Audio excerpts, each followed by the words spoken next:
Howdy, welcome to this program on the Painted Desert. I'm here in northern Arizona, just, I don't know, 30 miles south of Page and Lake Powell.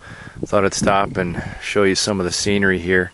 So this is about 4,000 to 4,500 foot elevation, and you can see we got some snow-capped areas over there, some plateau regions that are covered with snow still. That's actually where the north rim of the Grand Canyon's at, so that's at about 8,500 feet over there. It actually gets a little higher.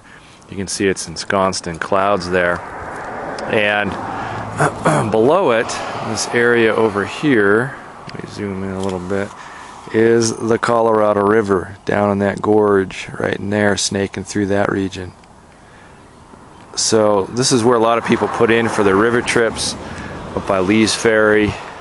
Marble Canyon is right over there at the base. You can see there's a lodge over there.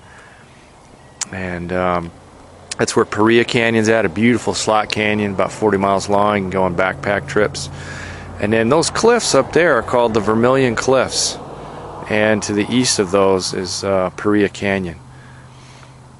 So Vermilion Cliffs, Paria Canyon Wilderness Area, that's all BLM, Bureau of Land Management run, wild country. You can climb up to the top of those cliffs there and disappear and walk for weeks and weeks and weeks. Just incredible, really untrammeled wilderness.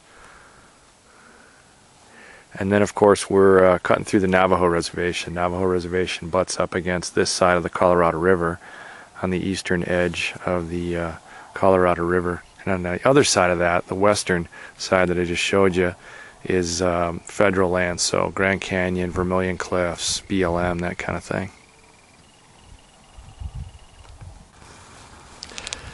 Well, I've climbed up to about 6,000 foot elevation now, and you can see the geology has changed a little bit, the vegetation as well. We're in what's called the Navajo sandstone layer here, and as we travel further north, we'll be getting into the Kayenta Formation and some of the different geologic layers, Moenkopi sandstone layer that you find in northern Arizona in the Four Corners region. And not far from Lake Powell, you can see the smokestacks over there of the Navajo Generating Station. That's a power plant that's on the Navajo Reservation. Not too far east of here is the Peabody coal mine near the town of Kayenta on the Navajo Reservation. And that's a place where coal is naturally found in the geologic layer there and mined. A lot of people still use it for heating their homes and that kind of thing. And you can see there's a maze of canyons over here just across the roadway that, boy, I'd like to get lost back in there. Some neat country in there. It's a place called Water Pockets and some different slot canyons that I've been in, just incredible slot canyons. And you can see the flora here is a little bit different. Over here we've got a pinon pine tree. These are the ones that in the fall will provide copious amounts of nuts. These nuts are really high in protein, real high in healthy fat and oils. In fact, if you were out here, you could easily fill several 5-gallon buckets in no time at all, and you'd have enough food for a week. I mean, you can live well off the pinon pine nuts, which is why people harvested them and still harvest them on a large scale here. It provided a lot. I think this is going to be a good year. It's been an exceptionally wet winter, and should provide a good crop of both mesquite, pinon, and hopefully also some acorns. And we've also got some different types of yucca over here. We've got the narrowleaf yucca. Different than the stuff around Flagstaff and around the Mojave Desert I was harvesting last time in the Mojave Desert clip. This stuff here is what a lot of people make their baskets out of. The Hopi still prefer using this. They'll gather the leaves and use it for their sifter baskets because the leaves are pretty uniform in shape. They're not as thick and rounded as the broadleaf yucca, the banana yucca. So this one, like all yuccas, can be used for a lot of different things, from cordage to soap to fire by friction when the stalk comes up in the fall, even to food with the yucca blossom soup and the fruits that come off of it. Over here we've got the ubiquitous juniper tree.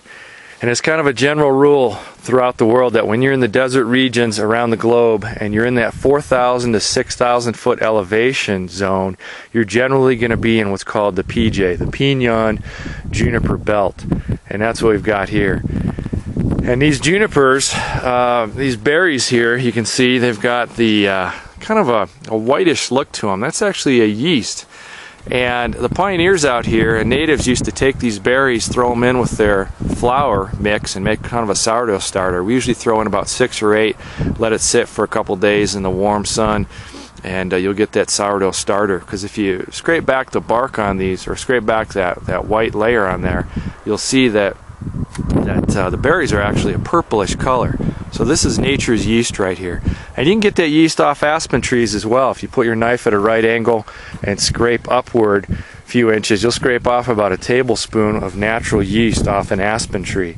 The natural color of an aspen tree is green underneath, but it's got that white yeast-like layer that acts as a sunscreen and protects the aspen. So we'll head up to Lake Powell next and check out that country up there.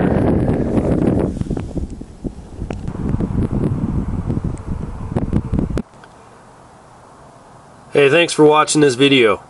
If you're interested in getting out in the backcountry in Southwest and joining us on a field course, or want more info on our survival books, you can visit our website at apathways.com.